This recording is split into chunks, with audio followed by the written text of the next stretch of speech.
Most people simply pulled to the side of the road to snap a picture by the "Tequila makes it better" sign that some genius had erected by the marker off the highway before continuing on down to a livelier key. Any sort of festival was bound to be the talk of the town.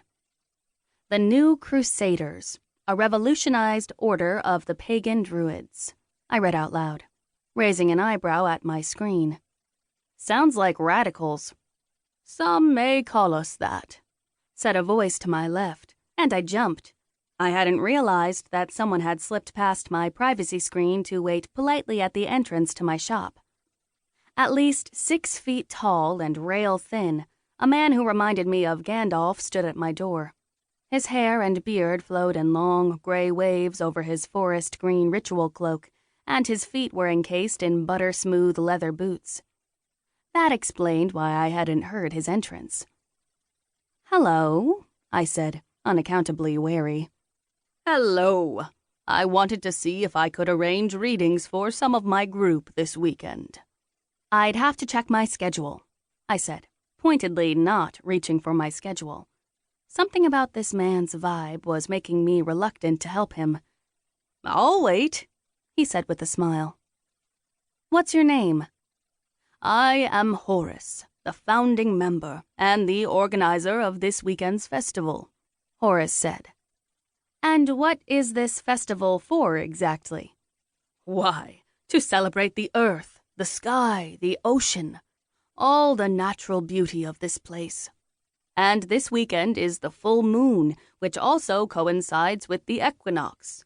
We'll be celebrating the Mabon festival to prepare us for the darker time of the year," Horace said, sweeping his hand around in a grand gesture. I swear, his eyes seemed to light up when he talked about the darker time of the year. And what was he doing wearing a ritual cloak outside of an actual ritual? Even I knew that's frowned upon. "In Tequila Key? Granted, we've got a stunning coastline, but we are a fairly cluttered little town if you hadn't noticed."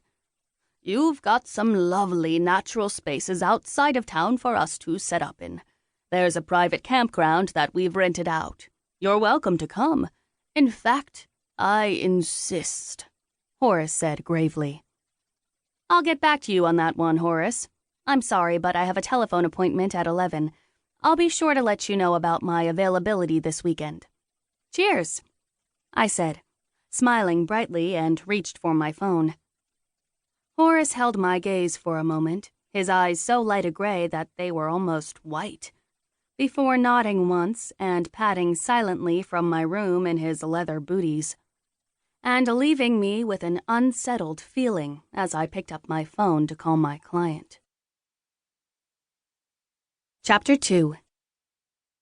That was a little intense, Luna observed later that afternoon as the last of her clientele wandered from the shop, their hands full of goods. I'd just finished my last appointment and had stepped into her side of the shop to size up the damage. "Sales look to be good," I said, noting that Luna's crystal tables had been picked over, as well as her handmade soaps and elixirs. Her normally impeccable shelves were disturbed, and I swear I saw a muscle in her cheek twitch as she assessed the disarray in her coolly elegant shop. "Yes, quite good," Luna murmured as she moved to a shelf, pulling forward bottles of frankincense oil and straightening them so that their pretty white and gold labels faced forward. Sighing, I walked over to the worn barn beam farm table with crystals scattered across the top. Knowing Luna, we'd never get out of here and to our after-work cocktail until order was restored to her displays. "You'll need to restock your crystals," I said, as I tried my best to rearrange some of the larger pieces of quartz that were left on the table. Luna waved a hand from across the room. "I've got a new shipment in tomorrow. I'll be fine." "So what do you think of this, Pagan festival?" I asked, tucking my hair behind my ear and doing my best to smooth my face into as non-judgmental an expression as possible. Luna snorted, an unladylike sound coming from her delicate features. "I know you don't particularly like pagans, but I'm kind of interested in going," Luna said. "It's not that